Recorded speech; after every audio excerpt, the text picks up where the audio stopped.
کہ مسلمان کسی نہ کسی طرح ہمیں مسلمان تسلیم کر لیں، لیکن یہ قادیانیوں کی بھول ہے، وہ جو ان کے لندن اور برطانیہ میں مرشد بیٹھے ہوئے ہیں، میں ان سے بھی یہ کہہ دینا چاہتا ہوں، بابائے طہر آج یہ اعلان کرتا ہوں کہ قادیانیوں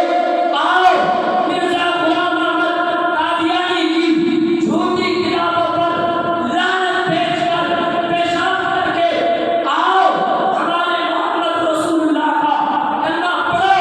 حق میں مسلمان آنے کے مسلمان تسلیم کریں۔ لیکن اگر تمہارے دماغ میں یہ ہے کہ ہم کلمہ بھی مرزا غلام قادیانی کا پڑھیں، روزہ بھی اس کا پڑھیں، نماز بھی اس کی پڑھیں، پھر بھی مسلمان ہمیں مسلمان تسلیم کر لیں، تو یہ نہیں ہو سکتا۔ تشریف لاتے ہیں آپ حضرات کے سامنے حضرت صاحب